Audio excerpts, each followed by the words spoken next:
selalu, rindu selalu dekat denganmu, tinggal di hadirat. Kalau kalian benar-benar rindu, itu ekspresi rindu kayak apa sih? Rindu selalu dekat denganmu, tinggal. Bentar, kakak belum melihat ekspresi rindu yang benar-benar rindu dengan Roh Kudus. Seperti apa ekspresinya? Selalu. Kalau rindu kayak rindu sama papa-papa gimana? Tangannya ditaruh di dada, mulai diekspresikan ya. Cinta sama Tuhan Yesus itu gak sekedar hati. Kalau ada orang yang bilang yang penting Tuhan tahu hatiku, yang bener. Coba kalau kalian ngomong sama papa mama, Pak, pokoknya mama papa percaya aku kangen sama papa mama, tapi nggak ada ekspresinya. Kira-kira papa mama percaya nggak? Pasti papa bilang aku nggak percaya. Jadi kalau papa mama aja pengen melihat ekspresi kalian rasa rindu dan kangen, itu nggak cukup cuman ya kan Tuhan tahu isi hatiku. Yang bener. Jadi kalian harus benar-benar menunjukkan ekspresi rindu. Ada yang tangannya diangkat, ada yang pengen tangannya diangkat sambil posisi memeluk Tuhan, ada yang ditaruh di hatinya. Kalian bebas mengekspresikan rasa rindu, rasa cinta kalian kepada Tuhan Yesus. Pejamkan matanya, mulai kalian memandang kepada Tuhan Yesus dan ekspresikan rasa rindu itu. Belajar sejak kecil, jangan kaku-kaku sama Tuhan Yesus. Dia mau datang memelukmu, dia menantikan kalian masuk dalam penyembahan yang lebih intim lagi, yang lebih dalam lagi. Itu disebut apa? Kemarin kakak singgung ada dua istilah dalam bahasa Yunani, yada dan tehila. Itu mengangkat tangan dan menantikan Roh Kudus datang untuk menjamah kalian. Kalau ada yang pengen juga berlutut juga boleh, bebas sebebas-bebasnya. Setiap kalian ekspresikan rasa kangen dan rindu kepada Tuhan. Rindu selalu dekat denganmu, tinggal di hadiratmu. Lebih lagi ekspresikan rindunya. Rindu selalu dekat denganmu, tinggal di hadiratmu. Belum semuanya, kakak lihat belum semuanya rindu. Rindu selalu dekat denganmu, tinggal di hadiratmu. Rindu selalu, rindu selalu dekat denganmu, tinggal di hadiratmu. Terima kasih Roh Kudus, Kau datang menyambut anak-anakmu yang Kau kasihi yang ada di El Rocky ini. Sebentar Engkau akan berfirman, sampaikan isi hatimu, sambut mereka, kekasih hatimu, anak-anak yang paling Kau cintai ini Tuhan. Biarkan pengajaranmu mengalir Tuhan dengan kasih, juga dengan didikan, sebab mereka perlu mendengar kebenaran firman, supaya sejak kecil mereka tahu apa yang menjadi larangan Tuhan, apa yang menjadi perintah Tuhan, apa yang menjadi kehendak Tuhan dalam kehidupan mereka. Didik mereka Tuhan melalui Roh Kudus-Mu. Melayang-layanglah di tempat ini Roh Kudus yang sudah tinggal di hati mereka satu persatu, membantu menolong, memberikan kekuatan stamina mereka. Walaupun mereka secara stamina lelah, tapi kita Roh Kudus menjamah, memberi kekuatan yang baru, seperti sayap burung Raja Wali yang terbang melintasi badai. Demikian saat ini Tuhan, baharui, segarkan jiwa dan roh mereka, sehingga setiap tubuh anak-anak yang saat ini mungkin ada yang letih lesu, mereka akan merasakan kekuatan yang baru. Terima kasih Tuhan Yesus, kami siap menyambut-Mu. Dalam nama Tuhan Yesus, yang semua percaya katakan amin. Puji Tuhan, silakan duduk. Makasih Kak Hana, Kak Vero. Seperti biasa, musiknya jangan berhenti, terus mengalir saja. Kalau lagu-lagu sudah ngerti, hafal, ya kurang lebih instrumennya itu saja yang dimainkan. Nah, sesi ini Kakak minta sesuatu yang berbeda. Berbedanya apa? Karena sesi 4 dan 5 ini fondasi yang sangat penting untuk besok sesi terakhir Roh Kudus datanglah. Semoga waktunya bekerja dengan baik ya. Kita mengalir boleh, tapi pengajarannya kalau di-skip nanti kurang bagus. Jadi saya minta kali ini beda. Saya minta kakak-kakaknya segera blending di tengah-tengah anak-anak El-Rock ini. Ini penting sekali. Jadi saya sangat tidak ingin kakak-kakaknya malah ketinggalan. Ya, segera blending, jangan ada yang duduk di belakang. Kakak-kakaknya, guru-gurunya, mari. Jangan atas nama alasan apapun kalian berpikir kan di belakang juga bisa dengar. Iya, ini kali ini beda. Sesi 1, 2 saya tidak pernah meminta hal ini, tapi hal ini penting. Karena demi untuk pertumbuhan rohanimu, bahkan demi keselamatan jiwamu. Hah? Kok kakak nakut-nakutin? Enggak nakut-nakutin. Nanti Roh Kudus yang akan mengajarkan kalian kenapa penting. Karena pengajarannya akan disampaikan. Oke, semuanya sudah blending? Oke. Sekarang kakak juga mau berlutut saja. Sesi keempat, pengajarannya tentang apa? Mencintai Alkitab. Sesi ketiga, mencintai hadirat Tuhan. Apa itu mencintai hadirat Tuhan? Kalian dengarkan ya, Tuhan mau kasih surat cintanya kepada kalian. Hai anakku, di saat kamu bangun pagi, aku menunggumu. Aku menantimu. Aku pikir pertama kali yang kau lakukan sejak kamu bangun adalah menyapaku. Aku pikir ketika kamu bangun, kamu akan berkata-kata menyambutku sebagai seorang sahabatmu. Tapi ternyata kamu bangun, kamu langsung sibuk mandi dan mencari pakaian, menata dirimu dengan baik, dan kamu sibuk untuk segera melakukan aktivitas di pagi hari. Setelah mandi dan rapi, kamu hanya duduk di meja makan, dan kamu pun tidak menyapaku. Kamu kenyangkan perutmu dan kamu segera bingung karena kamu ditunggu papa mamamu untuk segera pergi ke sekolah atau pergi kuliah. Di tengah perjalanan, tidakkah kamu tahu, hai anakku, bahwa aku selalu menyertaimu, menjagaimu bagai biji mataku sendiri. Kamu tiba di sekolah, di tempat belajar dengan keadaan yang baik dan selamat. Kuutus malaikatku untuk menjagamu satu persatu. Ketika tiba kamu belajar di sekolah, aku pun menunggumu. Ketika jam istirahat, ketika kamu makan, aku melihatmu. Kamu makan dan kamu pun tidak tertunduk untuk menyapaku. Mungkin aku tahu kamu malu untuk menyapaku di tengah-tengah teman-temanmu itu. Mungkin kamu malu berdoa, mengucap syukur atas berkat makanan yang aku berikan kepadamu melalui orang tuamu. Kau abaikan begitu saja, hai anakku.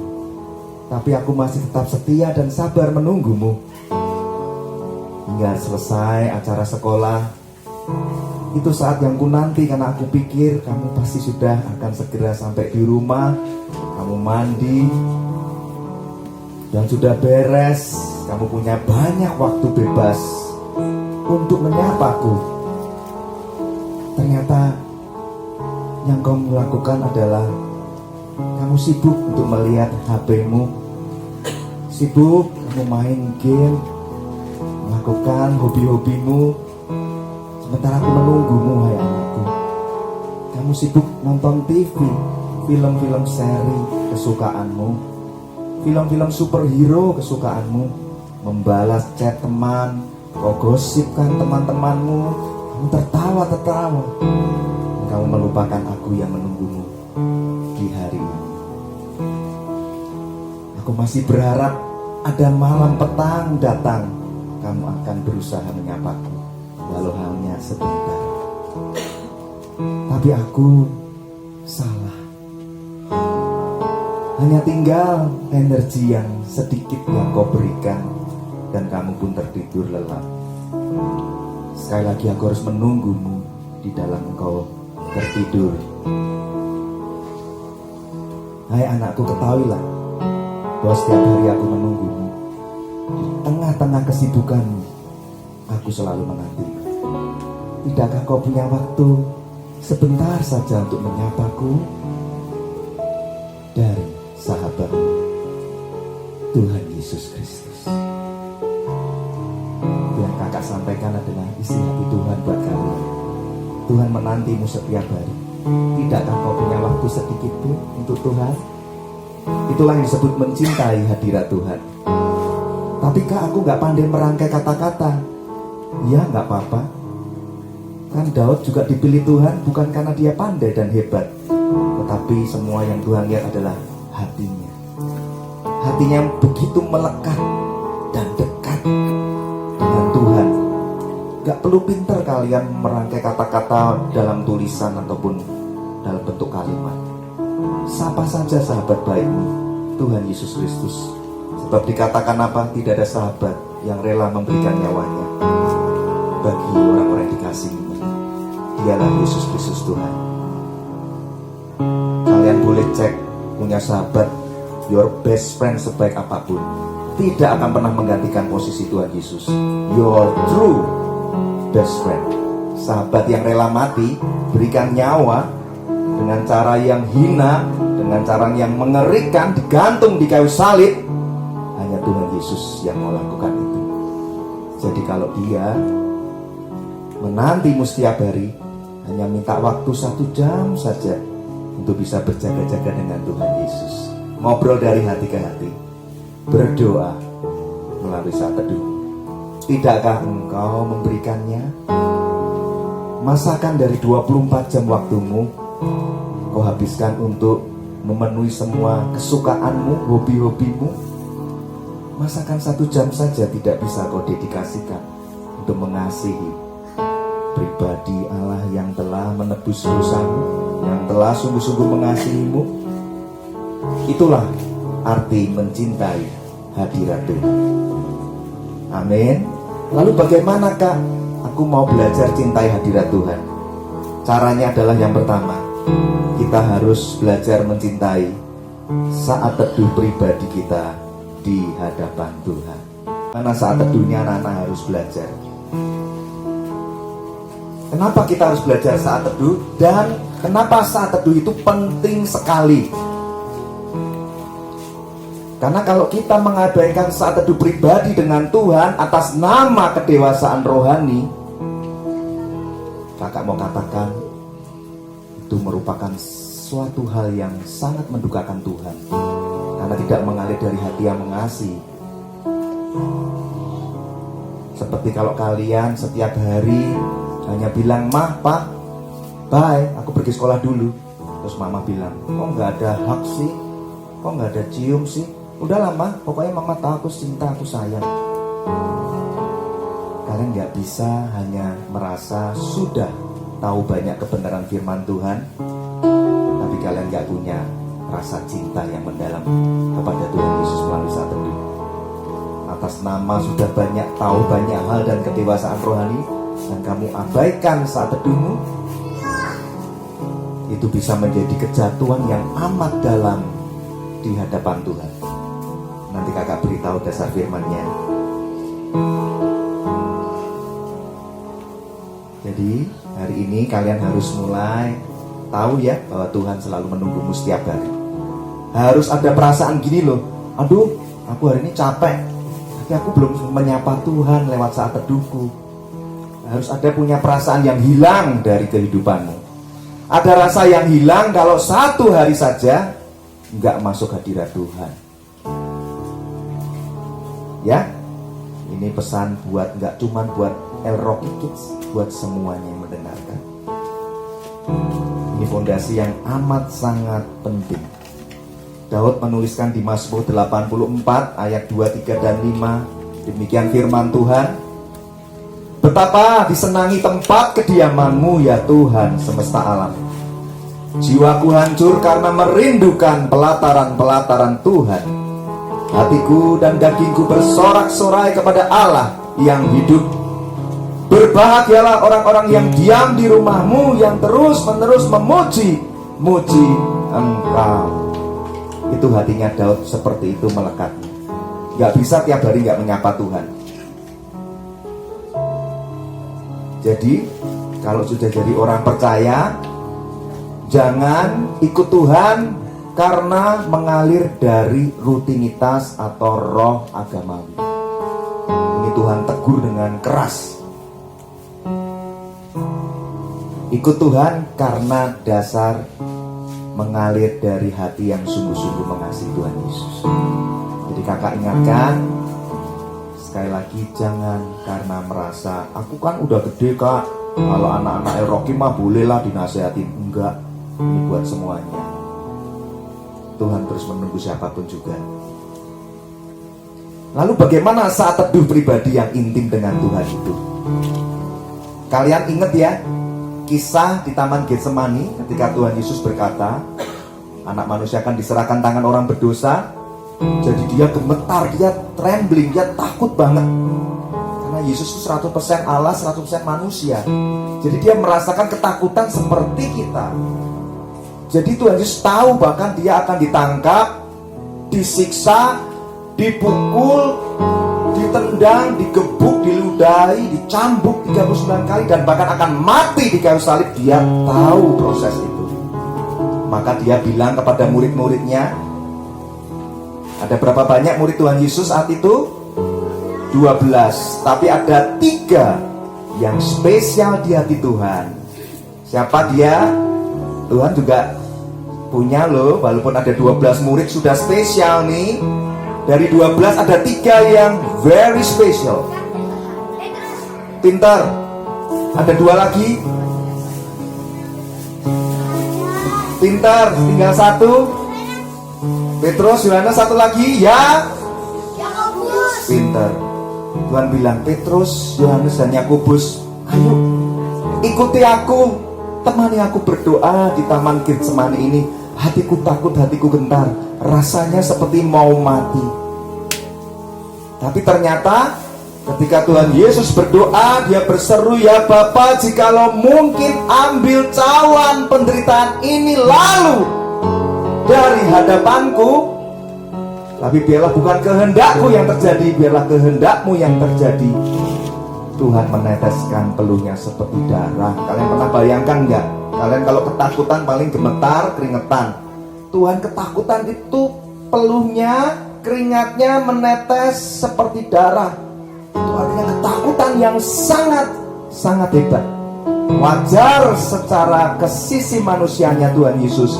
Dia berharap kalau punya best friend, ada 12 best friendnya Tuhan Yesus, 3 sangat-sangat spesial.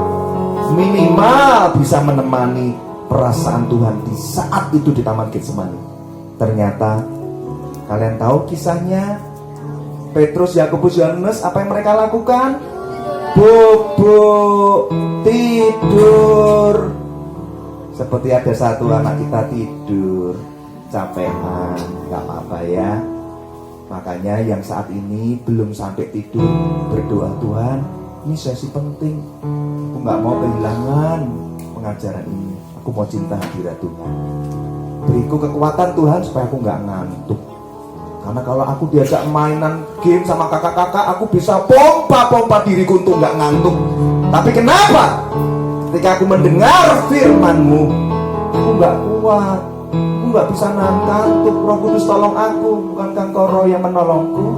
Kalian harus berdoa seperti itu di dalam hati, supaya gak kehilangan yang terbaik dari Tuhan Yesus.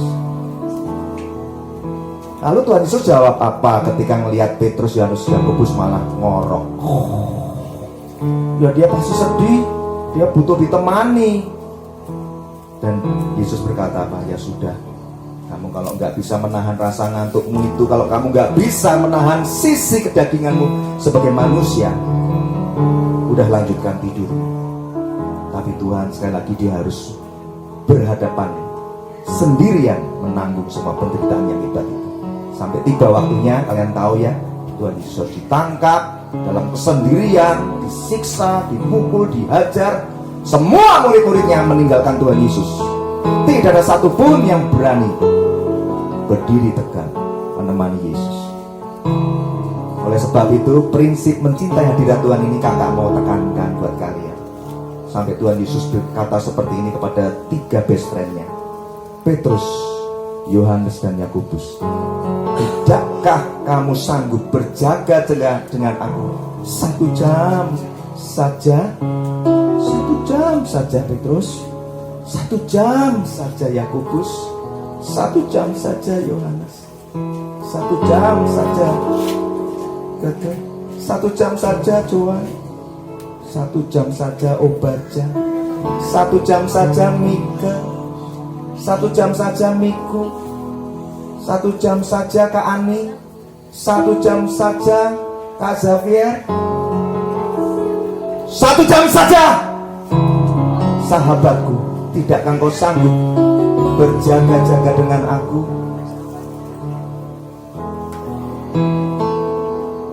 Yesus menangis, peluhnya seperti darah, hatinya gemetar. Inilah prinsip kita harus tangkap, bahwa cinta hadirat Tuhan itu butuh komitmen. Gak bisa cinta sama Tuhan hanya mengalir dari rutinitas roh agamawi.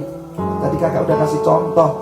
Kalau kalian sama papa mama gak pernah membangun hubungan cinta yang mendalam, lama-lama hubungannya cuman jadi hubungan yang kaku. Mau peluk aja rasanya canggung karena gak pernah dibiasakan. Paling bilang, mama kan tahu aku cinta, gitu doang. Tapi gak bisa dirasakan sungguh-sungguh. Dan itu bukan yang Tuhan mau.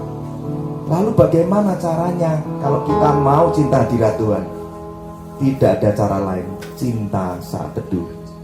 Pribadi lepas pribadi, gak bisa barengan, gak bisa titip. Tuhan menantimu pribadi lepas pribadi di jam-jam saat teduh. Apakah ini sangat penting? Kakak katakan sangat-sangat penting. Kenapa? Akan bacakan di Matius 7 ayat 19-23. Kalian boleh buka, tapi yang penting dengarkan kakak saja. Demikianlah firman Tuhan. Dan setiap pohon yang tidak menghasilkan buah yang baik pasti ditebang dan dibuang ke dalam api. Jadi dari buahnya lah kamu akan mengenal mereka.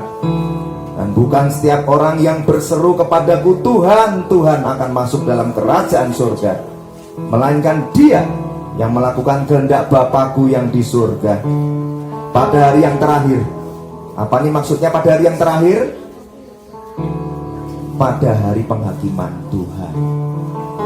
Udah gak usah dicari, dengerin kakak aja. Pada hari yang terakhir, banyak orang yang akan berseru kepadaku, Tuhan, Tuhan, bukankah kami bernubuat demi namamu dan mengusir setan demi namamu dan mengadakan banyak mujizat demi namamu juga? Tapi pada waktu itulah aku, Yesus Kristus Tuhanmu, akan berterus terang kepada mereka dan berkata, aku tidak pernah mengenal kamu.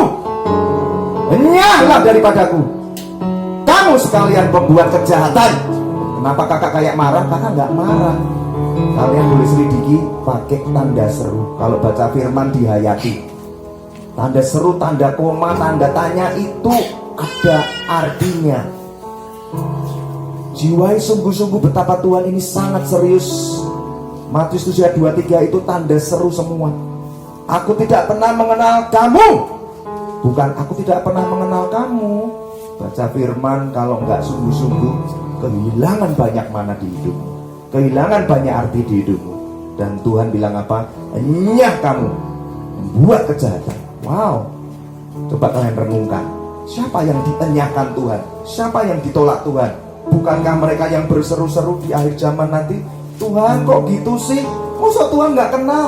Ini Mika Tuhan. Suatu hari kalau kalian dewasa, berhadapan dengan kemuliaan Tuhan, berhadapan dengan hari penghakiman itu, kalian mau berseru juga? Tuhan ini Keke, Tuhan ini Johan, Tuhan ini Obaja, Tuhan ini Ani, Tuhan ini aku Xavier. Jangan sampai Tuhan berkata apa? Siapa kamu? Aku nggak kenal kamu. Buat kejahatan. Terus kalian akan juga komplain sama Tuhan seperti mereka. Lu kok Tuhan gitu sih? Tuhan lupa ya? Aku loh Tuhan, waktu acara Bible Camp tanggal 27, 28, 29, 30 Juli tahun 2023, Tuhan lupa ya? Aku yang maju kesaksian, aku yang melayani anak-anak kecil Tuhan. Aku doakan mereka nangis. Itu karena aku loh Tuhan. Tuhan bilang, sungguhkah karena kamu? Itu semua karena namaku. Namamu tidak ada kuasanya. Tuhan lupa ya? Waktu itu ada anak Elroki jatuh sakit, aku doakan sembuh loh Tuhan seketika. Tuhan bilang, itu yang menyembuhkan kamu atau karena namaku? Dia tertunduk dan malu. Iya. Tuhan, ada juga yang kerasukan setan dan aku usir demi namamu dan setan pergi. Tuhan katakan apa? Yang ngusir setan kamu atau namaku? Iya ya Tuhan. Dia tertunduk dengan malu dan lesu. Kenapa kok mereka tertolak setelah melakukan banyak pekerjaan-pekerjaan yang baik? Melakukan perkara-perkara rohani seturut dengan kehendak Bapa. Kenapa tertolak di akhir zaman? Jawabannya adalah ayat 23 Matius 20. Matius 7 tadi ayat 23. Sebab Tuhan katakan, aku tidak pernah mengenal kamu. Aduh, sedih banget. Kok Tuhan gak kenal? Tuhan kan maha tahu, Tuhan pasti maha mengenal. Kok dibilang gak kenal? Aku aktif pelayanan loh Tuhan. Gak pernah pelayanan yang diberikan kepadaku aku tolak, selalu aku terima. Apalagi kalau bundo yang minta, aku gak pernah menolak, aku terima. Mau dikasih satu pelayanan, dua pelayanan, aku terima loh Tuhan. Kok Tuhan bilang gak kenal? Pelayanan musik sudah, pelayanan singer sudah, worship leader sudah. Tuhan lupa, bahkan aku kayak Marta, itu yang siapin makanan anak-anak aku, yang ngicipin bumbu-bumbunya aku. Kok Tuhan bilang gak kenal? Kalian tahu apa yang dicari Tuhan? Marta, Marta, kamu tuh terlalu sibuk menyibukkan dirimu dengan berbagai perkara. Lihat, Maria duduk diam di kakiku. Seperti Maria inilah yang ku nanti-nanti. Adakah kamu punya cinta seperti Maria ini? Seringkali kan kita abaikan kan hal seperti ini. Kakak sudah ingatkan loh. Matius 7 ayat 23. Tanda seru Tuhan Yesus serius mengenai mencintai hadirat Tuhan sebagai fondasi yang paling penting. Jangan diabaikan. Kalau kalian masih diberi waktu Tuhan, artinya Tuhan masih mengasihimu dan menunggu. Dia masih penuh dengan kesabaran, menunggu cintanya untuk diresponi oleh kalian. Jadi Tuhan mencari apa? Buah pengenalan hubungan yang intim dengan Tuhan Yesus. Itu perlu sebuah komitmen yang mengalir dari hati. Harus janji Tuhan mulai hari ini, aku mau cinta hadirat Tuhan melalui cinta saat teduh. Nah sekarang mulai masuk saat teduh itu gimana sih? Sorry kakak ketinggalan satu poin. Sebelum masuk praktikalnya gimana caranya cinta hadirat Tuhan. Kenapa kok penting harus mencintai hadirat Tuhan? Tadi sudah tahu ya, Tuhan mencari hubungan pengenalan yang intim. Oh ini kakak kasih ilustrasi satu lagi nih. Misalnya begini, yang jadi favoritnya kalian tadi kan Kak Ani ya, kalau nggak salah ya. Ada dua kakak ya, kakak hafalnya cuma Kak Ani terus namanya. Oh Kak Cici, oke. Satu aja ya jadi contoh. Favoritnya kalian adalah Kak Ani. Terus kalian karena merasa kakak favoritnya adalah Kak Ani, kalian sudah merasa apa? Aku kenal banget tuh sama Kak Ani. Sungguhkah? Kalau ditanya detail, sungguhkah kenal? paling hanya kenal beberapa hal aja, permukaan yang kalian tahu, nggak sampai detail sedalam-dalamnya yang ada di kehidupannya Kak Ani belum tentu tahu. Misalnya kalian tahu ada tokoh di negara ini, misalnya Bapak Presiden kita Pak Jokowi, ya, disukai, dicintai banyak rakyat. Orang-orang kalau ketemu Pak Jokowi seneng. Kalau kalian suatu hari punya kesempatan ketemu, seneng nggak? Pengen foto bareng kan? Terus pasti kalian teriak-teriak, Pak Jokowi, aku pengen foto. Terus kalian bilang, Pak Jokowi, aku kenal kamu loh. Pak Jokowi senyum. Oh iya. Padahal baru ketemu, kalian kenalnya kan dari sosial media. Itu bukan maksud kenal yang dimaksudkan Tuhan Yesus. Kenal itu harus betul-betul menjalin hubungan yang intim. Jadi kalau nanti Pak Jokowi bilang, kamu siapa ya? Pak Jokowi masa nggak tahu sih? Aku loh Mike, aku ngikutin Pak Jokowi terus, aku tuh ngefans berat. Tapi kamu siapa ya? Aku nggak kenal. Ya, jadi udah mengerti ya arti kata aku tidak mengenal kamu itu seperti itu. Bukan cuma sekedar tahu tentang Yesus melalui acara-acara seperti Bible Camp, sekolah minggu. Kalian harus tangkap itu menjadi pewahyuan dalam hidupmu. Tangkap, oke, aku jadi kasih fondasi tentang siapa Yesus Kristus dalam hidupku, yaitu Tuhan dan Juru Selamat pribadiku. Tapi harus masuk lebih dalam lagi, cintai hadiratnya, supaya kalian boleh mengenal lebih dalam lagi, lebih intim lagi tentang siapakah Yesus di dalam hidupmu. Harus terima pewahyuan ini makin hari makin dalam, mengenal intim. Amin. Yang kedua, kenapa membangun hubungan pengenalan yang intim dengan Tuhan Yesus atau yang disebut cinta hadirat Tuhan ini sangat penting. Yang pertama apa? Supaya kalian tidak tertolak di akhir zaman. Ini kakak ingetin dulu ya. Ini kakak ingetin. Nanti masuk sesi yang kelima ini lebih keras lagi kakak ingetin. Dan ini penting, bekal fondasi kalian. Tidak akan pernah kalian dengar. Jangan sampai kalian hanya terima pengajaran yang enak-enak aja didengar, happy aja. Kemarin sudah cukup, sekarang ini yang serius banget. Kalau nggak serius, nggak penting, kakak nggak akan begini nih. Ini karena penting sekali. Yang kedua, kenapa cinta hadirat Tuhan itu penting? Karena kalau kalian sudah nggak menganggap lagi saat teduh pribadimu itu penting, dengarkan baik-baik, kalian akan makin lama kehilangan cinta mula-mula kepada Tuhan Yesus. Cintamu sama Tuhan makin lama makin memudar.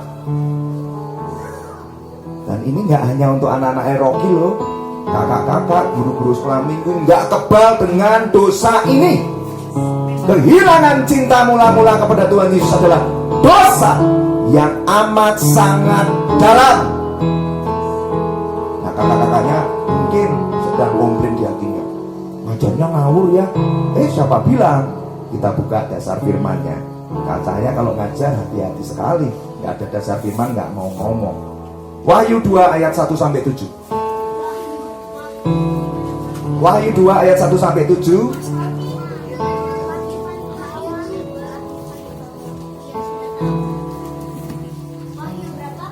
Wahyu 2 ayat 1-7.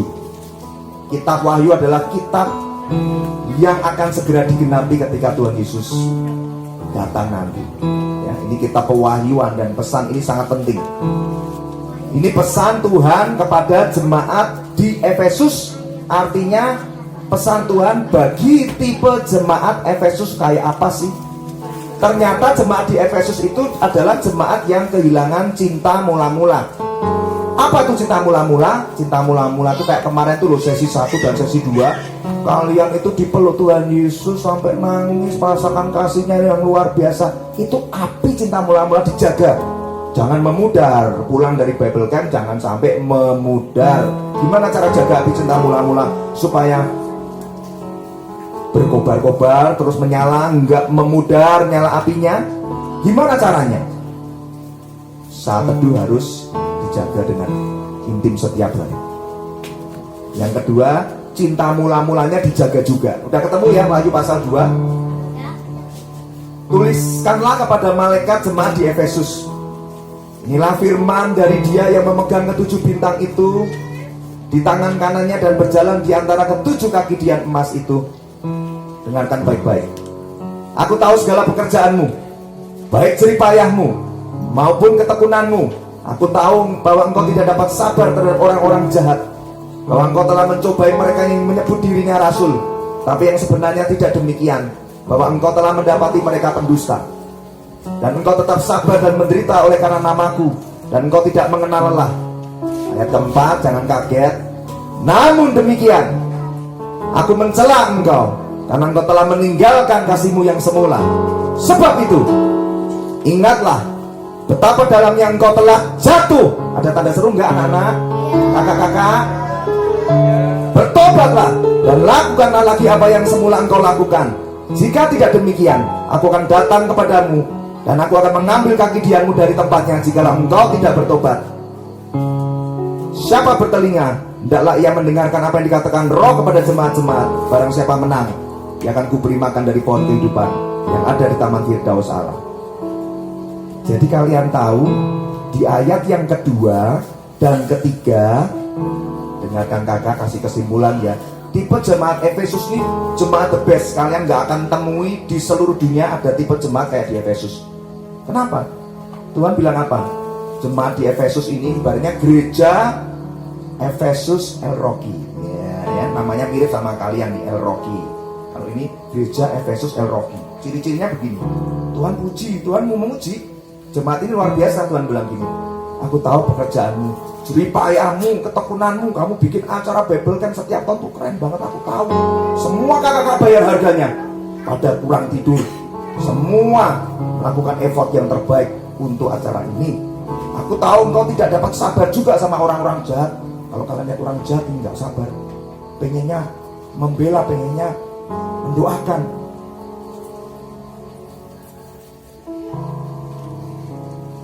Engkau tetap sabar dan mau menderita oleh karena namaku, dan engkau tidak mengenal lelah. Tuh, ada enggak jemaat yang mau sabar dan menderita demi nama Yesus? Yang ada jemaat sekarang ini kalau menderita dikit, ya besok udah gak datang ke gereja.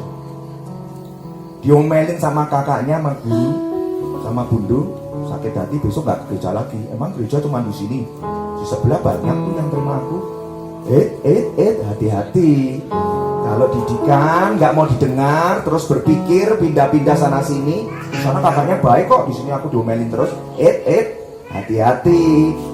Karena Tuhan sudah beritahu, jemaat tipe Efesus ini jemaat yang luar biasa. Tuhan bilang kamu tuh keren banget, sabar menderita karena namaku, tidak pernah lelah melayaniku. Tapi ayat keempat, Tuhan celah mereka tuh. Namun demikian aku mencela kamu, karena kamu telah meninggalkan kasihmu yang semula. Tuh dicela. Loh kak, kalau cuma dicela kan Tuhan Yesus tuh kan cuma negor biasa, paling ya cuma marah dikit. Tuhan kan penyayang, paling cuma diomelin. Siapa bilang? Ayat kelima, kalau Tuhan mencela itu hanya sekedar teguran keras biasa, bukan sebuah dosa. Kenapa ayat kelima dibilang begini? Sebab itu ingatlah betapa dalamnya engkau telah jatuh. Bertobatlah. Kalau bertobat artinya dosa enggak? Kalau disuruh bertobat berarti dosa enggak? Makanya bertobat. Hai anak-anak, kakak-kakak El Rocky, jangan yang anak-anak nanti disambut oleh Bapa di surga, kakak-kakaknya malah ditolak. Lu kakak nggak nakutin lu ini. Ini semua templakan ajaran yang mengalir dari cinta Yesus Kristus buat kita semua. Tuhan ingatkan, kalau kalian nggak mau bertobat, cinta semula-mulamu itu makin hari makin memudar. Tuhan katakan, apa dampaknya kalau tetap ngeyel? Kalau aku tetap ngeyel gimana kak? Yaitu ayat ke-7 tuh. Ayat kelima itu udah ada tuh. Jika tidak demikian, kalau nggak mau bertobat, ayat kelima dikatakan apa? Aku kan datang kepadamu, mengambil kaki dianmu dari tempatnya. Jika engkau tidak bertobat, aku nggak ngerti kaki dian. Ya udah kakak beritahu, kaki dian itu gambaran perkenanan Tuhan turun atas jemaat di Efesus. Jadi kalau kalian itu nggak mau bertobat, terus tinggal dalam dosa, kehilangan cinta mula-mula, Tuhan menarik perkenanannya atas hidup kalian, apa yang terjadi? Ya kering rohani. Kering rohani, cinta mula-mula yang sudah memudar mati, sudah nggak ada lagi percikan bara api itu.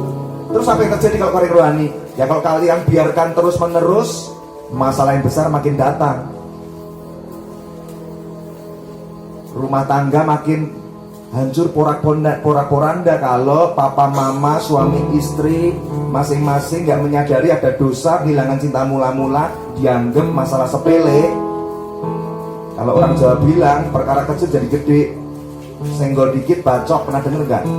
Kalau emosi nih, emosi dikit nih, mama cuman bilang, "Pak, kenapa sih Pak pulangnya jam 10?" Marah papa itu tiba-tiba kayak kesurupan. "Mama kamu disensor," anaknya denger, "Mama papa berantem terus." Padahal papa mama ke gereja, padahal tiap hari denger khotbahnya bundu, khotbahnya babre, tapi di rumah nggak bisa jadi contoh. Berantem terus, gak ada yang mau ngalah. Jangan-jangan papa mama juga sudah nggak lagi membangun hubungan yang intim dengan Tuhan Yesus melalui saat teduhnya. Jangan-jangan papa mama sudah kehilangan cinta mula-mula dan itu tidak dipedulikan. Dia pikir yang penting sudah ke gereja otomatis masuk surga. Siapa bilang kalau masuk gereja menjamin masuk surga? Buat apa ada Bible Camp ini? Setiap hari aja pergi ke gereja dan tidak perlu ngaku dosa.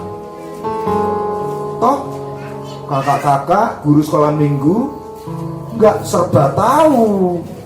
Kusembunyikan rapat-rapat dosaku ini. My hidden sin is my secret. Gak mungkin tahu. Siapa bilang? Tuhan tahu. Dia maha tahu. Upah dosa ialah maut. Sebelum maut, kehancuran dulu dalam keluargamu, anak-anakmu. Makanya Tuhan ingatkan apa? Bertobatlah. Seringkali masalah besar terjadi karena kita mengabaikan perintah Tuhan yang sepele.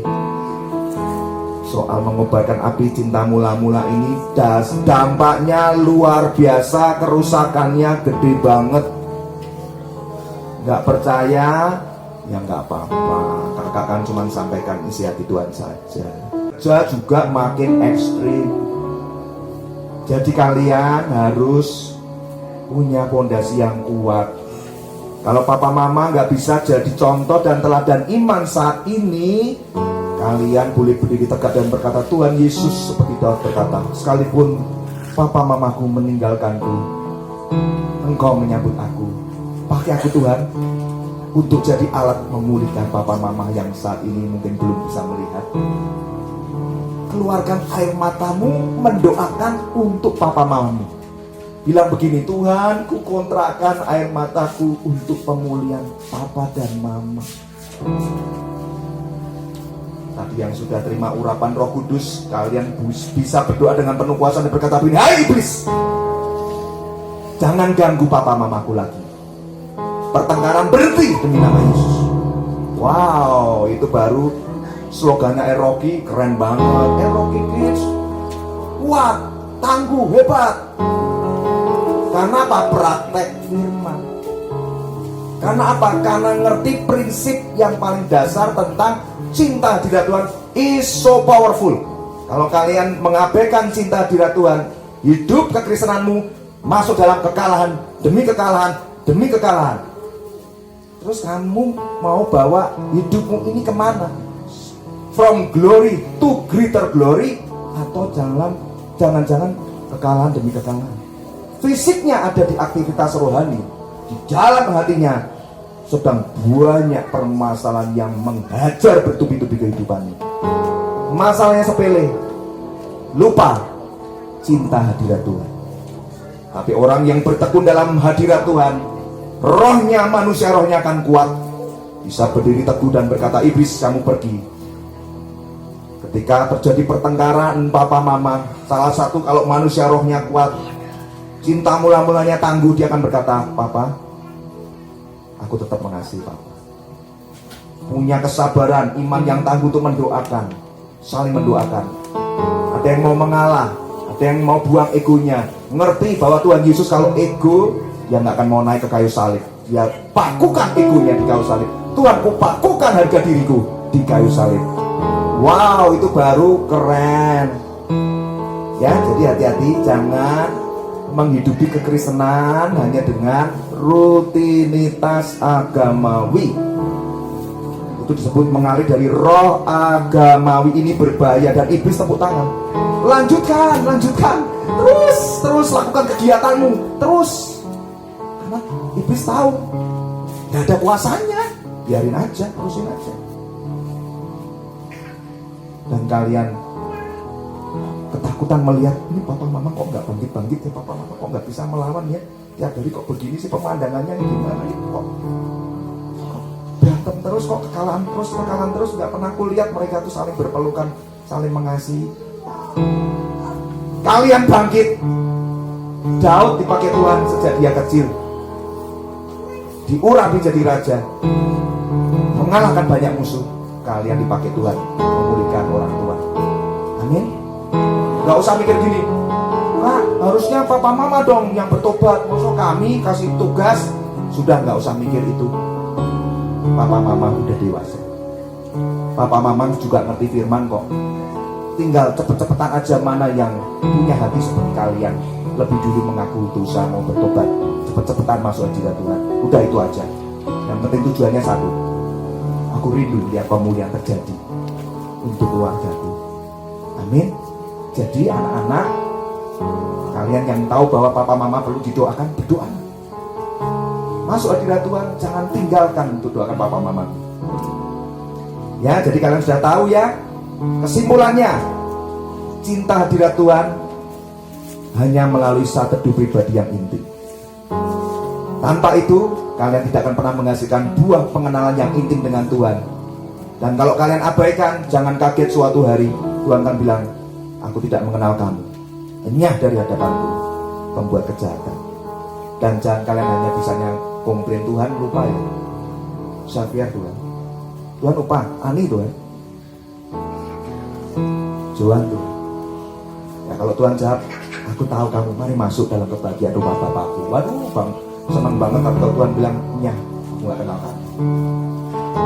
Kalau Tuhan ada di pihakmu, siapa lawanmu? Kalau Tuhan jadi musuhmu, siapa yang tolong kamu? Jangan main-main dengan dosa ini. Kakak sudah ingatkan ya. Jangan main-main dengan dosa kehilangan cinta mula-mula. Terus gimana Kak, taunya aku kehilangan cinta mula-mula, itu gejalanya apa? Kakak beritahu. Orang yang kehilangan cinta mula-mula, gejalanya yang pertama, pesan firman Tuhan ini untuk semuanya. Berbahagialah yang mau mendengarkan firman ini dan yang meresponinya dengan kesungguhan hati. Ya, ini firman keras, kakak nggak akan ulangi. Yang terus berbicara dalam hatinya dan pikirannya, hati-hati, itu pasti benihnya sedang dicuri iblis. Caranya gimana? Iblis akan ngomong dusta seperti ini. Namanya juga bapak pendusta. Ya isinya kebohongan. Dia kan bilang begini, itu yang khotbah ngawur tuh, gak usah didengerin. Nah itu ciri-ciri sedang dicuri kebenaran firman Tuhan. Ada, gak usah itu nakut-nakutin. Nah itu omongan yang kedua, itu iblis. Ya. 5 gejala hati, ciri-ciri orang kehilangan cinta mula-mula. Yang pertama, lihat ke depan. Menurunnya saat teduh pribadi dengan Tuhan Yesus. Nah, udah kakak singgung kan ya. Udah, ciri-ciri yang pertama, sudah nggak punya saat teduh yang intim. Tahu kok aktivitas rohani segudang, tapi saat teduh diminta 1 jam aja sulit. Paling tinggal ngantuk, tinggal tidur, paling ya, aduh, baca sebentar sambil lalu ditanya, kemarin baca firmannya, nggak tahu, ngantuk. Apakah kamu mencintai Tuhan Yesus hari ini masih sama seperti dulu kamu cinta mula-mulamu? Apakah kamu sudah tidak menganggap penting saat teduhmu? Itu ciri-ciri orang kehilangan cinta mula-mula yang pertama. Yang kedua, menurunnya kepuasan pribadimu dengan Tuhan Yesus. Apakah Tuhan Yesus masih menjadi sumber sukacitamu setiap hari? Atau kan beban masalah hidupmu sudah mampu menghilangkan sukacitamu di dalam Tuhan? Orang yang kehilangan cinta mula-mula itu udah nggak bisa lagi bersyukur, dia fokusnya sama beban. Ya memang begitu kerjanya iblis. Mencuri, membunuh, membinasakan. Dicuri dulu damai sejahteranya, dibunuh dulu semua pengharapannya, kasihnya, dan dibinasakan. Dan jangan kaget loh, kakak sudah beritahu ya, orang yang rajin ke gereja tidak sama dengan otomatis masuk surga. Kalau memang seperti itu, tunjukkan ayatnya ada di mana. Kalau seperti itu kakak udah nggak perlu datang ke sini. Karena kita datang ke gereja pasti masuk surga. Siapa bilang? Ayatnya mana? Jadi nggak perlu datang ke gereja, nggak lebih ngawur lagi. Harus datang, tapi rajin beribadah dengan dasar hati yang benar. Cinta mula-mulanya terus dijaga, membangun hubungan yang intim dengan Tuhan, ya. Karena gereja menjadi tempat untuk mendidik kalian, menegur kalian, mengasihi kalian. Gereja makin bertumbuh besar, kakak-kakaknya, bunda juga nggak mungkin bisa mengakses satu persatu. Kalian yang harus menjaga sendiri komitmen di hadapan Tuhan. Yang ketiga, ciri-cirinya apa? Orang yang cinta mula-mulanya telah memudar. Menurunnya perkara-perkara rohani atas jiwa-jiwa yang terhilang. Sudah nggak ada lagi beban bagi jiwa-jiwa yang terhilang. Sudah tidak ada lagi visi kebangunan rohani di hidupmu. Sudah nggak ada lagi yang namanya visitasi Roh Kudus di hidupmu. Udah nggak penting. Digantikan semua dengan program demi program demi program demi program. Roh Kudus tolong parkir di luar. You are not welcome in my place. Hati-hati. Ya. Yang keempat, menurunnya standar kekudusan. Nah ini biasanya kalau udah makin tambah usia nih, kakak-kakaknya nih seringkali gini. Nah, aku kan udah gede kak, kalau yang kecil-kecil memang nggak boleh, kan belum 17 tahun, udah 17 tahun boleh lah kak. Cuman melihat sebentar, seliweran di sosial media memang banyak itu gambar-gambar yang seksi. Lebih parah lagi nanti apa? Menghalalkan segala cara kan. Aku kan udah dewasa, aku lihat begini nggak terganggu kok. Oh yang bener, itu ciri-ciri orang yang cinta mula-mulanya itu memudar, dia mudah kompromi dengan dosa-dosa ini. Pornografinya dilanjutkan, terus dia bilang ini kan semi aja kak, kalau yang itu banget aku memang nggak mau, kalau semi boleh dong. Nah, hati-hati, memang iblis itu begitu cara kerjanya, menjerat kamu perlahan-lahan sampai terikat hebat dan nggak bisa lepas. Nah itu baru kalian tahu bahwa sudah terjerat dosanya makin dalam. Ketika kalian kompromi dosa yang menurutmu nggak apa-apa karena dosa kecil, sudah tidak ada lagi rasa duka cita yang mendalam di hatimu. Kalian sudah abaikan perasaan Roh Kudus. Ketika kalian nonton film pornografi, ketika kalian lakukan dosa masturbasi, kalian berpikir apa? Aku kan lakukan sendiri, nggak merugiin yang lain. Mosok lupa ada Roh Kudus di hatimu, dan kau ajak Roh Kudus melakukan kejahatan dan dosa bersamamu. Renungkan baik-baik, hai kakak-kakak. Yang kelima, apa gejala kehilangan cinta mula-mula? Menurunnya kuasa rohani dan kemenangan pribadi.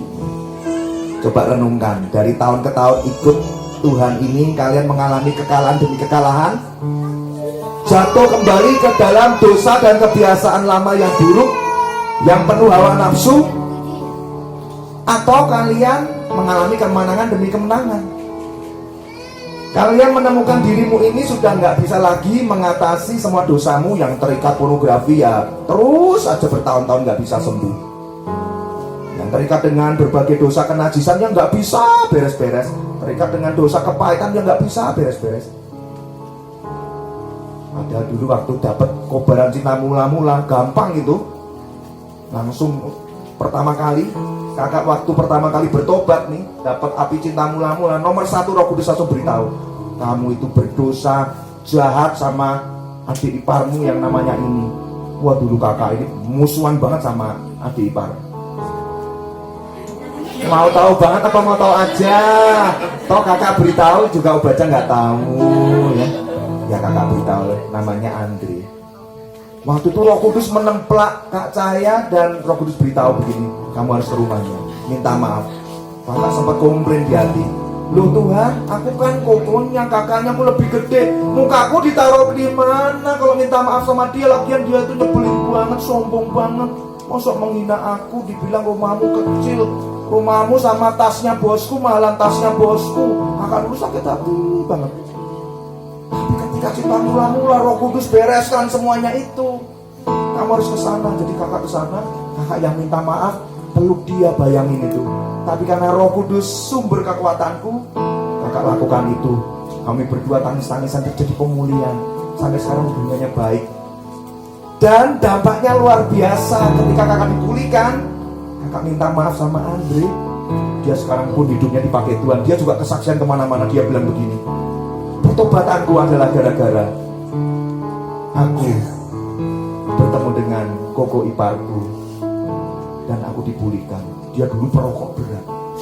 Dia dulu juga sudah dosanya itu banyak lah, udah narkoba, pornografi, perokok berat.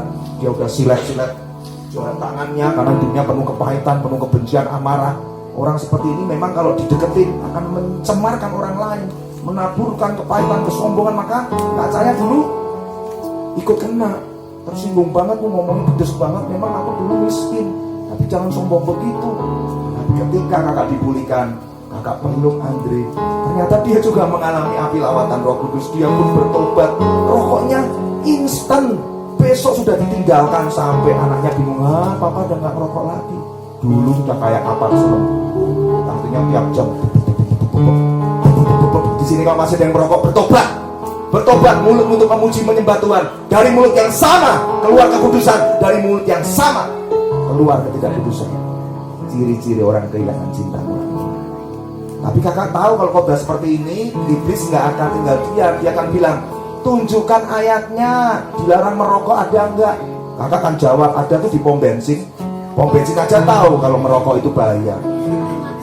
Ya kan, rokok aja sekarang udah dikasih gambar tenggorokannya lubang, kok tetap dibeli, produk setan dibeli. Produk Tuhan Yesus Alkitab gak pernah dicintai. Miris banget. Ya, kalian udah tahu ya 5 gejala hati. Arah hidupmu. Terus sibuk saja, menyembunyikan dosa, sembunyi dalam aktivitas rohani dan pelayananmu, seolah-olah Tuhan tidak maha tahu. Mau terus seperti itu? Terus melakukan dosa-dosamu yang tersembunyi seolah-olah yang penting bundo sama babi jangan tahu. Kalau tahu gua mending pindah gereja. Malu kan? Apa mau seperti itu terus? Apa kau memandang Kristusmu itu hanya seperti itu? Atau kamu mau hancur di hadapan Tuhan dan berkata, Tuhan, akulah ini orang yang paling berdosa. Ketika kakak bertobat, kakak dulu juga waktu muda, ketika belum berjumpa dengan Tuhan Yesus, mengalami cinta mula-mula. Selain hidupnya penuh kepahitan dan amarah, kakak juga korban produknya iblis. Kakak dulu juga jatuh dalam dosa pornografi sama. Maka kakak yakin, adik-adik bahkan kakak-kakak kalian ini, kalau nggak ada yang mau ngaku dengan jujur bahwa aku nggak dosa kok. Firman Tuhan berkata apa? Barang siapa ngomong dirinya nggak pernah berdosa, dia sudah dosa, bohong sama dirinya sendiri dan bohong di hadapan Tuhan. Ini kakak saksikan. Kakak dulu jatuh juga dalam dosa yang sama, pornografi, masturbasi. Koleksi kakak dulu film-film porno banyak banget. Tapi ketika dijamah dilawat Roh Kudus, kakak tiba-tiba punya komitmen, Tuhan, aku jadi jijik dengan dosaku ini. Terus kakak ambil semua CD porno. Zamannya kakak dulu nggak kayak kalian. Sekarang setannya lebih kreatif. Kalau nggak hati-hati tiba-tiba Twitter masuk, dibuka. Padahal baru tadi main keyboard memuji menyembah Tuhan. Padahal baru tadi main gitar. Pikirannya dibawa lamunan dalam kenajisan. Loh, kakak bukan bilang yang main keyboard di sini loh. Kok senyum-senyum melihat di sini, tapi kalau memang bener ya bertobat. Kakak ini kan mengalir aja bersama Roh Kudus. Kakak aja ngakui dosa nggak malu. Ada loh yang sebelum sesi masturbasi dulu di kamar mandi. Kok kakak tahu? Ya kakak nggak tahu, kakak ngomong aja. Loh, Tuhan malah nanya. Kamu nanya, kamu bertanya-tanya.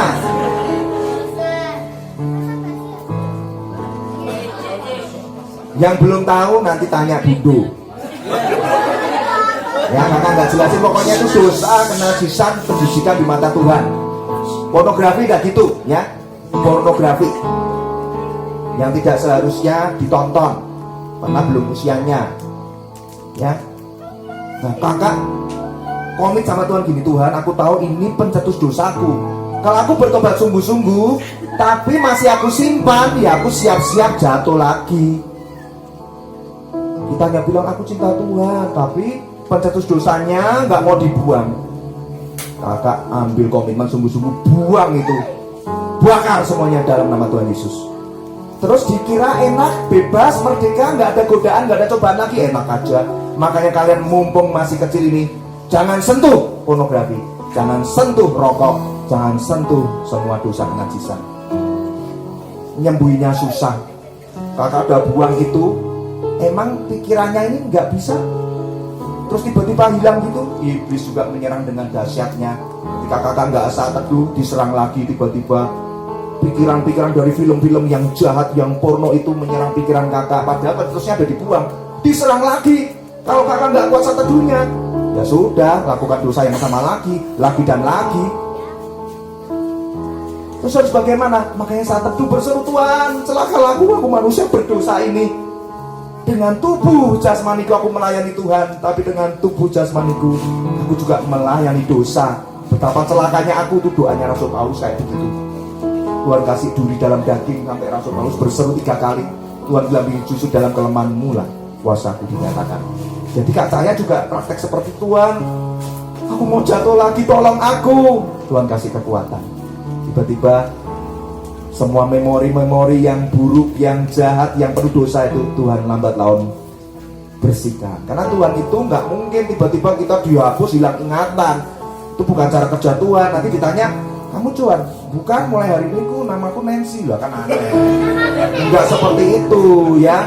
Jadi benih-benih dosa itu hanya bisa disapu bersih oleh kuasa firman setiap hari lewat saat teduhmu. Kalau enggak, kakak ingatkan, kalian hanya terus-menerus mengalir dari aktivitas rohani, bersembunyi terus dalam aktivitas rohani, padahal kalian tahu nih, hatimu dikejar Roh Kudus untuk bertobat, tapi kamu abaikan.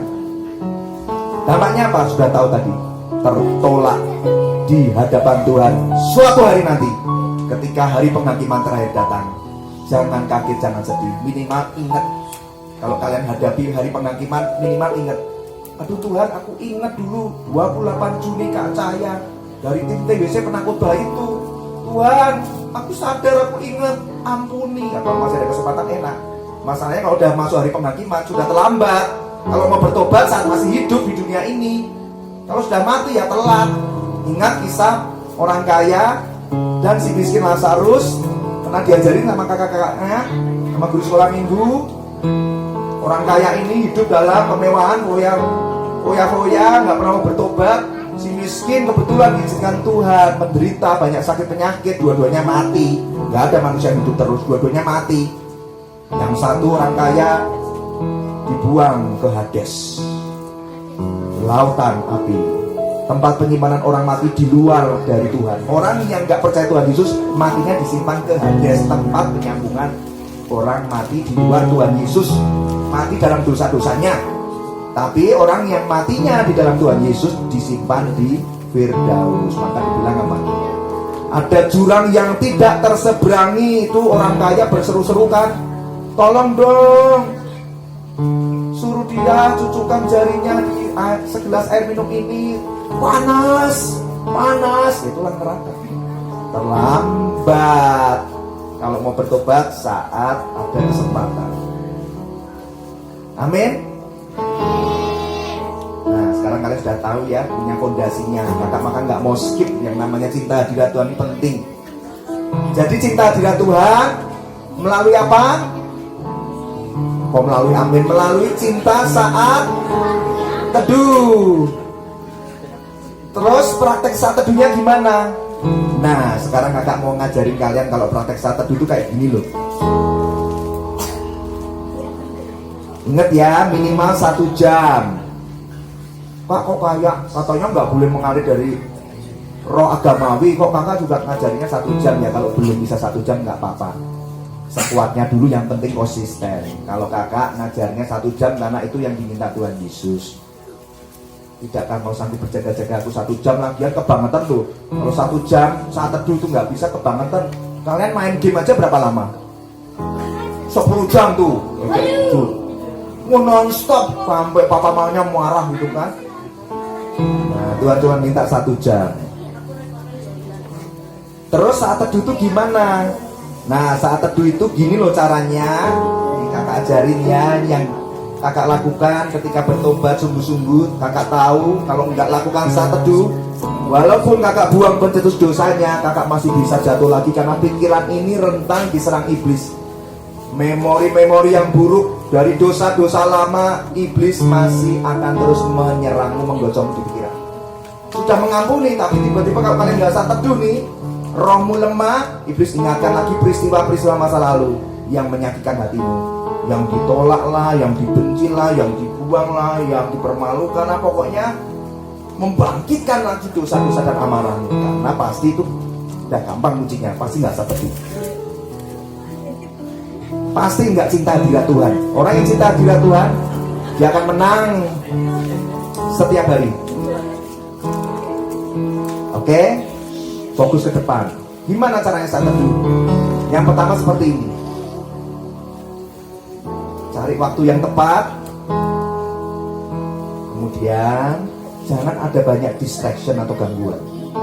Nah, aku mau saat teduh loh, tapi aduh ini ribut terus. Ya cari yang lain. Kan adanya cuma di WC, ya gimana? Kalau WC-nya kosong, pakai aja baca teduh. Kalau nggak ada tempat, kan adanya di dapur, ya pakai aja. Pokoknya tempat itu jangan jadi masalah. Yang penting kalian di situ bisa intim dengan Tuhan.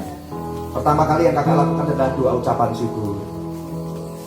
Tuhan Yesus, ini aku cahaya. Aku bersyukur Tuhan karena Engkau hadir di hidupku ketika aku dalam keadaan berdosa.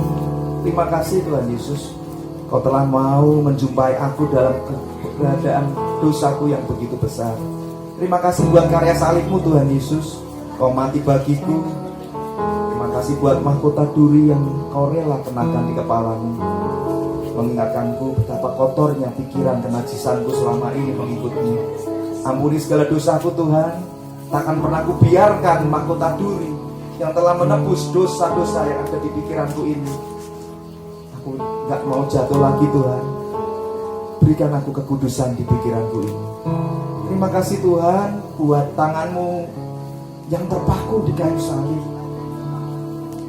mengingatkanku betapa aku sering gunakan tanganku untuk berbuat dosa Tuhan. Aku mencuri. Kalau kakak dosanya kakak sebutin, aku gunakan untuk melihat pornografi, melakukan dosa masturbasi. Ampuni aku Tuhan, tangan yang tidak kudus ini. Terima kasih buat kekudusan-Mu yang sempurna di kayu salib. Tuhan, terima kasih buat lambung-Mu yang ditusuk dengan tombak yang mengalir darah dan air, bahkan tidak tersisa satu tetes pun, sehingga Engkau berkata, it is finished, sudah selesai. Harusnya selesai juga Tuhan semua dosa yang kubiarkan terus ada di hidupku ini. Sucikan dan kuduskan aku Tuhan. Aku gak ingin hidupku melukai hatimu, sebab aku tahu Engkau telah berdiam di hatiku. Kuizinkan Engkau memerintah dan bertata di hidupku. Bukan aku lagi, tapi Engkau yang hidup di dalamku.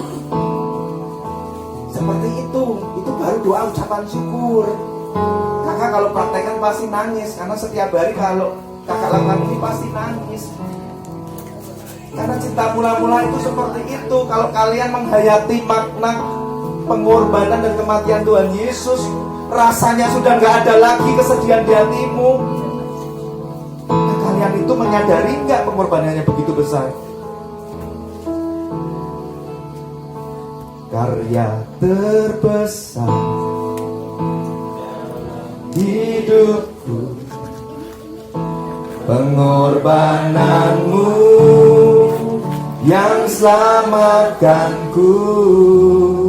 Engkaulah harta yang tak ternilai, yang ku ingini dan ku hargai. Yesus Engkau ku kagumi. Pemain musiknya bingung ya, udah gak apa-apa. Jadi setelah kalian doa ucapan syukur seperti itu, kalian bisa lanjutkan. Terima kasih Tuhan buat berkat-Mu hari ini. Aku masih hidup, masih sehat. Terima kasih buat udara yang boleh aku hirup. Terima kasih buat papa mama yang masih sehat Tuhan. Aku bersyukur. Itu masuk saat teduh. Jangan masuk dengan segudang permintaan dan list-list doa. Tuhan, aku minta ini, aku minta itu. Bukan begitu caranya. Mau ketemu sama Tuhan Yesus harus ucapan syukur dulu, berterima kasih buat kasih dan kebaikan. Terus setelah itu apa? Masuk dalam penyembahan. Kalian sudah diajarin kan di Elroki menyembah Tuhan? Ya sudah, kalian suka lagu favoritnya apa? Sembah Tuhan. Nah, tapi aku nggak bisa main musik. Ya nggak apa-apa. Kalau ada tape, CD, ada bisa main gitar atau dari handphonenya buka YouTube-nya yang worship dong. Ku ingin selalu bersekutu denganmu, menikmati hadiratmu, biarkan Roh tiada dalam hidupku, sungguh indah bersamamu selamanya. Bisa teduh nggak usah kaku-kaku ya. Kakak sudah impartasikan ya, ucapan syukur, berterima kasih, karya salibnya itu sering kalian gaung-gaungkan, karena itu membuat cintamu langsung membara. Selalu ingat pengorbanan yang Tuhan lakukan buat kalian. Terus lakukan penyembahan yang intim melalui lagu-lagu yang kalian suka. Contohnya kalau Johan lagu penyembahnya apa yang paling seneng? Bingung. Obaja apa yang disukai? Kalau lagu penyembahnya apa yang paling suka? Memuji Tuhan paling suka lagu apa? Yang gimana tuh? Nah itu boleh. Terima kasih Tuhan untuk kasih setiamu. Tuhan senang tuh. Yang ku alami dalam hidupku. Tapi sendiri ya. Jangan ajak teman-temannya, namanya juga saat teduh pribadi. Kalau bareng teman-teman bukan saat teduh pribadi, itu mesbah bareng sama teman. Terus setelah ucapan syukur, memuji menyembah Tuhan, terus ngapain saat teduh supaya bisa ya kurang lebih dapat 1 jam. Jangan buru-buru. Terima kasih Tuhan, tapi otaknya tadi gamenya terakhir posisi pas apa yang aku post tadi ya. Harus fokus, bener-bener ditaruh semua kesenangan kalian, khusus hanya berdua sama Tuhan. Janji ya, mulai hari ini saat teduh pribadi intim. Terus apalagi? Baru mulai Tuhan, sebentar aku mau baca firman-Mu Tuhan. Roh Kudus terangi, berikan aku pengajaran dan rema bagi hidupku. Amin. Nah mulai baca. Kakak usulkan dari perjanjian baru supaya lebih mudah dimengerti. Baca 1 pasal tiap hari. Terus kalian renungkan, Tuhan mau ngomong apa buat pribadiku. Misalnya kalian baca tentang hal kekhawatiran, tiba-tiba kalian dapat, oh iya ya, Tuhan kasih ingatkan aku gak boleh khawatir ya, karena burung di udara aja Tuhan pelihara, bunga bangkung di ladang Tuhan hiasi. Iya ya, aku sering khawatir loh. Nah itu namanya kalau kalian saat teduh dapat rema. Terus kalian jadi kuat semangat. Yes, aku diingatkan Tuhan karena baca firman. Jangan nunggu hari Minggu kakaknya yang nyuapin makanan. Oh baca maaf, jangan khawatir. Tuhan jangan khawatir, gak cukup. Kalian harus punya saat teduh pribadi. Jangan nunggu disuapin terus. Ya, ingat ya, ucapan syukur, terima kasih, terus pujian penyembahan, 1-2 lagu yang kalian suka sendiri loh sama Tuhan ya. Kalau ada papa mama yang nggak tahu lagi ganggu atau ngajak ngomong, bilang papa, aku kasih waktu ya, aku mau doa dulu. Keren, papa mama pasti nangis tuh. Sejak kapan anakku jadi begini? Papa mama bangga banget lihat kalian kayak gitu. Tuh malah kesurupan maksudnya. Gede ada aja nih. Papa mama malah jangan-jangan lihat kamu nanti bisa tertemplak Roh Kudus. Anakku aja seperti itu, kenapa aku malah terus tinggal dalam dosa-dosaku? Kalian jadi teladan bagi orang dewasa ya. Kalau yang dewasa nggak bisa jadi teladan, yang kecil jadi teladan. Amin. Emang bisa kak? Loh kan dari kisah Daud udah jelas. Masa nggak percaya sama Tuhan dan firman-Nya? Daud itu masih kecil, kemerah-merahan, ya seusia kalian. Itu bisa dipakai Tuhan ya. Terus setelah baca firman, direnungkan sampai dapat sesuatu yang disebut rema. Kakak sudah ajar ya, rema itu apa? Ayat firman Tuhan ketika dibaca tiba-tiba hatimu dapat kekuatan. Loh, yang hal kekhawatiran ini aku banget ya, karena baca firman sendiri. Itu rema. Ditulis, catat, hari ini Tuhan ingat aku, gak boleh khawatir. Puji Tuhan, terima kasih Tuhan Yesus. Itu rema. Udah ngerti ya? Ini masih pada fokus gak nih? Oke, puji Tuhan. Terus setelah baca firman, apa? Doa syafaat. Ada yang tahu doa syafaat apa? Doa bagi jiwa-jiwa, bagi teman-temanmu, bagi papa mama. Kalau kalian tahu papa mama suka bertengkar, kalian masuk dalam saat teduhmu, doakan papa mama. Caranya gimana? Ya udah, setelah baca firman terima rema, mulai doa. Tuhan, saat ini aku mau berdoa buat papa mama. Tuhan, biarlah Tuhan kirimkan roh kesehatian, Tuhan berikan roh kesabaran, Tuhan cabut setiap kebencian dan amarah di hati papa mama. Tuhan, aku capek, aku lelah lihat papa mama bertengkar. Tuhan berikan kesabaranmu, damai sejahteramu, sukacitamu turun atas papa mama. Itu namanya berdoa bagi jiwa-jiwa. Terus kalian diingetin Roh Kudus. Doa itu temanmu tuh, si Miko, siapa lagi tuh? Nah udah doain. Saya turut dorongan Roh Kudus. Tuhan, aku berdoa buat Mika lagi sedih begini-begini. Tuhan jamah dia ya, hiburkan dia. Roh Kudus, kalian belajar seperti itu. Nanti kalian dipakai Tuhan jadi pendoa syafaat sejak kecil. Yang penting taat. Tapi aku nggak tahu doa siapa lagi. Pasti Tuhan beritahu. Minimal papa mama, minimal cici koko, kakak, adik, kakek, nenek.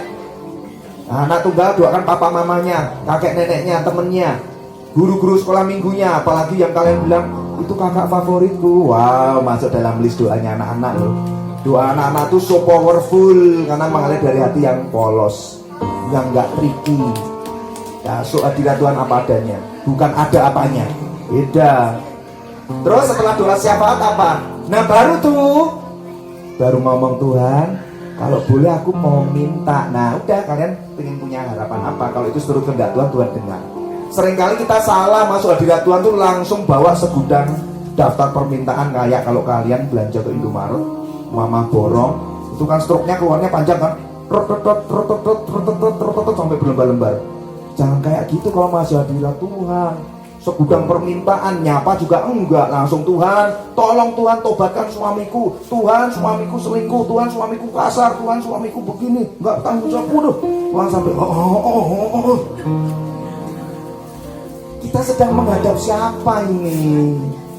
Tuhan tuh tahu beban masalahmu. Dia tahu sampai kedalaman beban kehidupan yang kau hadapi. Masuk dengan posisi yang benar saat di hadirat Tuhan. Amin. Sekarang jam berapa ini? 6:30. Kakak harus selesai sampai jam berapa ini? Gak tahu. Jam 6:30. Jam berapa menit lagi? Oke, kita bangkit berdiri. Jadi kakak hanya bisa sampaikan fondasi cinta hadirat Tuhan. Besok yang kitab kehidupan ya.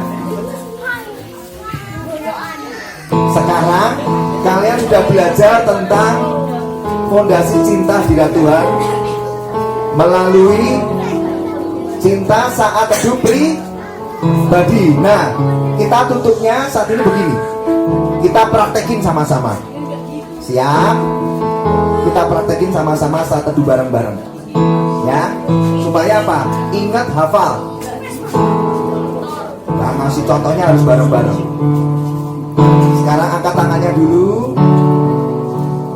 Bapakku rindu. Matanya merem, angkat tangan. Menyenangkanmu. Ajarku lebih dalam untuk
buat hari ini. Kau begitu baik, Kau mengasihiku Tuhan. Kau jadikanku biji matamu. Terima kasih Tuhan, Kau sudah mencintaiku ketika aku dalam keadaan berdosa. Terima kasih Tuhan, kasih-Mu besar, kasih-Mu mulia. Kau mengangkatku jadi anak kesayangan-Mu Tuhan. Kau sahabat baikku. You are my best friend Lord. Terima kasih Tuhan Yesus. Terima kasih buat karya terbesar yang Tuhan Yesus telah kerjakan di kayu salib. Jangan aku ini Tuhan, Kau mau mati bagiku.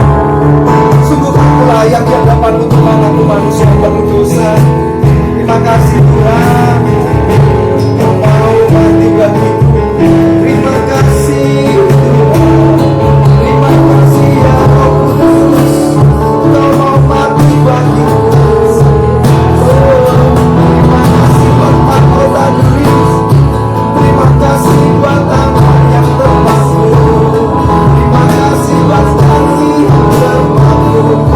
Terima kasih buat kemuliaan. Kau dicampur Tuhan demi dosaku. Kau ditinggal sendirian di taman Getsemani. Tak ada yang menemani. Kau sepi Tuhan. Kau tentang hati sendiri. Ada yang punya cinta di hati Tuhan. Ini aku Tuhan. Diriku hati seperti kau. Hati yang cinta akan Tuhan. Hati yang sungguh-sungguh kasih Tuhan. Ajarku Tuhan punya cinta yang membara di hadapan-Mu. Aku minta dikobarkan lagi cinta yang semula. Jangan biarkan padam api Roh Kudus bakar hatiku. Terima kasih Tuhan Yesus, Kau berikan aku kesehatan. Aku boleh tetap sehat. Terima kasih ya Roh Kudus, buat papa mama yang masih sehat. Terima kasih oh Tuhan Yesus, buat pekerjaan papa yang masih baik, buat keuangan papa mama yang masih baik sehingga aku masih boleh sekolah, boleh menikmati semua kebutuhan-kebutuhanku. Terima kasih Tuhan berkat Tuhan. Terima kasih Tuhan aku boleh bertumbuh di gereja RKI ini, bertemu dengan kakak-kakak yang baik hati dan mengasihiku. Aku bersyukur Tuhan, kakak siapa yang sebut saja ini. Aku bersyukur buat kakak ini, kakak itu mulai bersyukur. Aku bersyukur buat guru sebutin namanya. Aku bersyukur buat siapa lagi guru, buat sebutin. Bersyukur berterima kasih buat orang-orang yang telah ditaruh Tuhan di kalian, yang membimbing, mengasihi kalian tanpa pamrih, mengasihi dengan cinta yang tulus seperti mereka mengasihi anak mereka sendiri. Jangan lupa bersyukur dan bersyukur berterima kasih.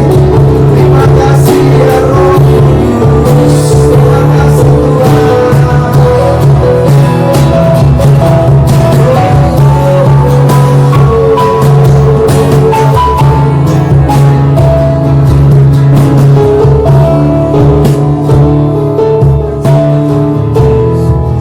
Ku ingin selalu mulai masuk penyembahan, bersekutu denganmu, menikmati hadiratmu. Biarkan rohmu, roh Kudus jamah hatiku dalam hidupku. Sungguh indah bersamamu selamanya. Sekarang semuanya duduk tetap dalam suasana menyembah. Kita sedang belajar saat dulu. Setelah menyembah Tuhan, apa selanjutnya? Mulai berdoa. Berdoa syafaat. Yuk kakak ajari doa syafaat buat yang apa Tuhan taruh di hatimu. Doa buat papa mama, buat doa buat guru, kakak, adik. Yang mulai berdoa.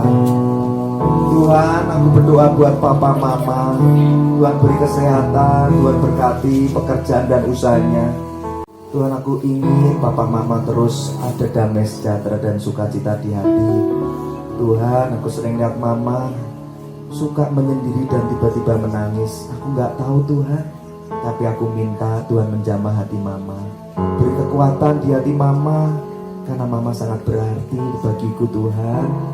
Aku minta Tuhan kau beri roh yang kuat buat mama. Dan aku suka lihat papa pulang udah malam, papa dalam kondisi yang capek, suka marah-marah. Tapi aku tahu Tuhan, papa kerja buat aku supaya aku boleh dicukupi kebutuhannya. Tuhan beri kesabaran buat papa, supaya papa terus juga takut akan Tuhan dan cinta Tuhan. Tuhan, aku berdoa buat adikku yang masih kecil ini Tuhan. Beri aku kekuatan untuk bisa juga menjadi teladan buat adikku. Beri aku kesabaran Tuhan untuk menolong adikku ini juga dia bisa bertumbuh seperti aku, kenal Tuhan, cinta Tuhan. Aku berdoa buat kakakku, ciciku ini Tuhan. Koko ini nakal banget Tuhan, suka bikin papa marah, mama suka nangis sedih. Aku doain Koko Tuhan supaya Koko dijamah hatinya, mau bertobat dan jadi anak yang baik, gak nakal lagi. Tuhan, jauhkan dari kehidupan Koko pergaulan yang salah, teman-teman yang nakal, jadi Koko ikut-ikutan nakal. Tuhan, aku berdoa, aku percaya Tuhan, kalau masuk hadirat Tuhan saat teduh yang kayak gini, Tuhan pasti dengar. Aku bersyukur Tuhan, aku mengenalmu sebagai Tuhan dan Juru Selamat Tuhan.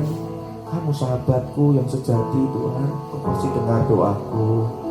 Itu namanya doa syafaat. Terus kalian diingatkan Roh Kudus apa lagi? Oh, doain kakak yang selama ini setia ngajarin kalian. Tuhan, aku berdoa buat Kak Vero, Kak Hana, Kak Lady, siapa aja yang kalian lebih tahu ya, doain mereka satu-satu ya. Belajar doain. Tuhan, aku bersyukur kakak ini baik, sabar, menyayangi aku. Kalau aku sedih suka dipeluk, dinasehati. Kakak itu baik banget, suka hibur aku. Kadang aku dikasih coklat, permen. Ya bersyukur, itu kan pemberian yang baik kan. Bersyukur Tuhan. Tapi kalau kalian ada menyimpan sedih dan luka, juga ngomong sama Tuhan, Tuhan, tapi aku sedih. Tadi Kak Hana ngomelin aku, tapi setelah aku renungkan, aku salah juga sih Tuhan, ngeyel. Udah diingetin sekali dua kali, aku tetap lakukan. Ya Tuhan, aku minta maaf, aku salah. Tapi aku sedih, tapi aku tahu letak kesalahanku di mana Tuhan. Aku doa buat Kak Hana supaya Tuhan kasih kesabaran, terus mau membimbing aku. Nah itu tuh, ya kalian terus berdoa, nanti Roh Kudus akan melatih kalian punya kedisiplinan doa bagi jiwa-jiwa yang Tuhan taruh. Siapa yang tadi sudah mulai belajar saat teduh, mau komitmen, aku mulai mau belajar doain papa mama. Walaupun papa mama ini bikin aku sebetulnya sebel, tapi aku janji kalau aku doain papa mama, pasti something new happen. Akan terjadi suatu yang baru terjadi kalau kalian berdoa sungguh-sungguh buat papa mamamu, buat adik-adikmu, kakakmu, siapapun juga kamu doakan dengan kesungguhan hatimu. Sebab doa yang sungguh-sungguh disertai dengan air matamu, ditabung di kirbat Tuhan, Tuhan tidak pernah buang dengan sia-sia. It's just a matter of time, hanya menunggu waktu kapan Tuhan bekerja. Nanti kalian bisa jadi bahan kesaksian, cerita sama Bundu, papa mama sekarang udah jarang bertengkar, aku senang banget Bundu, padahal aku baru doa sebentar, baru saat teduh juga baru seminggu ini. Aku lihat sekarang papa lebih penyayang sama aku, juga lebih sabar. Karena kalian berdoa, itu loh kuasa doa. Tidak akan pernah dibiarkan kalian itu doa sia-sia. Tuhan mendengar doa, Tuhan menjawab doa, apalagi doa yang mengalir dari ketulusan hati, dari rasa cinta. Seperti itu, ya sudah tahu ya. Terus jangan lupa nanti ditutup. Kalau sudah kalian merasa capek, lihat jam, aduh udah 1 jam, jangan lupa ditutup sebelum tidur. Tuhan, terima kasih, aku bersyukur saat teduhku hari ini Tuhan dengar, dan Tuhan telah menjawab doaku. Makasih buat firman yang aku baca. Aku ingat Tuhan hal ini tentang aku gak boleh khawatir. Besok kalian dapat lagi nanti dari Roh Kudus. Jadi kalian tuh kalau gak lakukan saat teduh ada yang hilang, karena pengen besok Tuhan ngomong apa ya. Nah gimana Tuhan mau ngomong kalau gak pernah saat teduh, gak pernah baca firman, gak pernah direnungkan. Nanti kalau ditanya ingatnya apa? Yang minggu lalu Bundo ngomong, lupa. Tapi kalau saat teduh itu khusus dari Roh Kudus buat kalian pribadi. Apalagi kalau rajin dicatat tuh, kayak kacanya itu Alkitabnya udah sampai putul-putul, copot-copot, lepas-lepas, stabilonya ada ketebelan, semua dicoretin satu-satu. Roh Kudus ngomong apa. Dan kakak rindu kalian semakin kuat cinta hadirat Tuhan di fondasi yang terpenting. Akan dibangkitkan generasi anak muda yang tangguh melalui Rocky. Oke, sekarang kita bangkit berdiri, kita tutup. Semua angkat tangan, masuk hadirat Tuhan. Karya terbesar gak bisa ya, lagunya ya. Ya, kita nyanyi itu ya. Karya terbesar dalam hidupku, pengorbananmu yang selamatkanku, tolong kata lebih tinggi, yang tak bernilai, yang memiliki aku hargai. Yesus engkau, ku kagumi, persembahkan karya terbesar, karya terbesar dalam hidupku, pengorbananmu yang selamatkanku, daulah yang tak bernilai, yang ku miliki dan ku hargai. Yesus engkau, ku kagumi, sebab karya terbesar, karya terbesar dalam hidupku,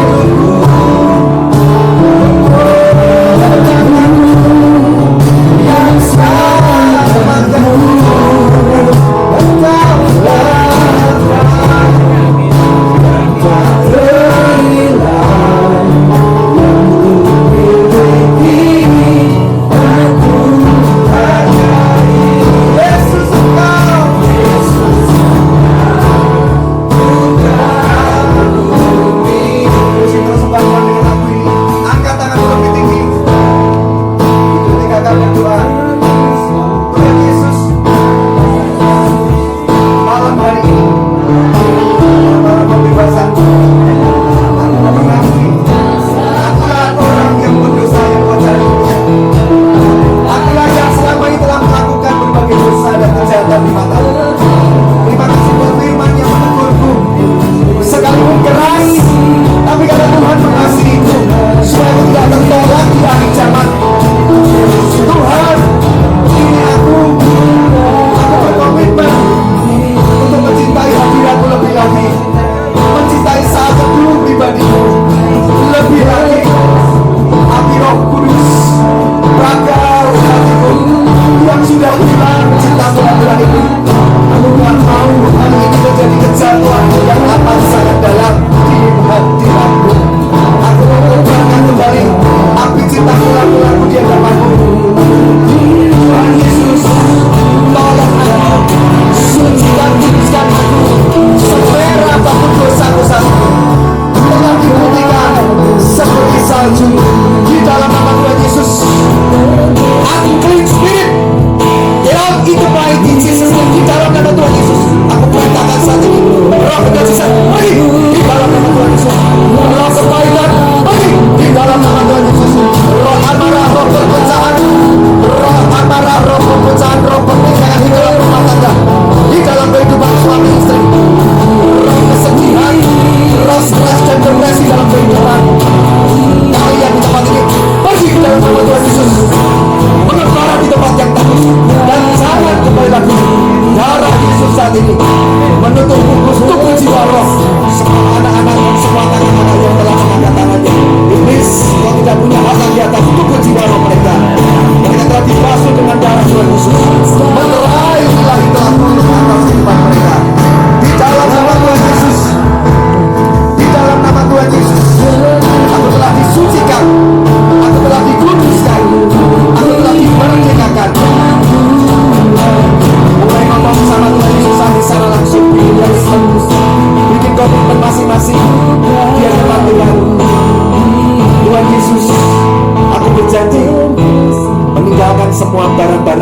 tebus dosaku.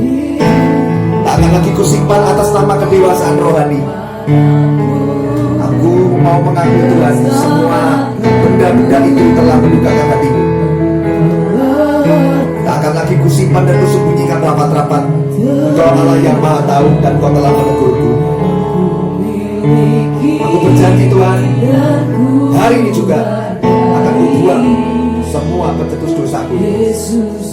Aku mau hidup suci dan kudus. Aku mau hidup bagi Tuhan. Dan iblis mulai hari ini cukup sudah. Kontrakku denganmu, tidak menikmati lagi produk-produk dosamu itu. Berhenti mulai malam ini. Tidak ada kuasanya lagi, melainkan kuasa Tuhan, kuasa Roh Kudus yang bekerja di kehidupanmu mulai malam ini. Terima dengan iman, menyuci akan menguduskan api Tuhan di dalam kehidupan. Di dalam nama Tuhan Yesus, mulai terima. Dalam nama Tuhan Yesus, terima. Terima.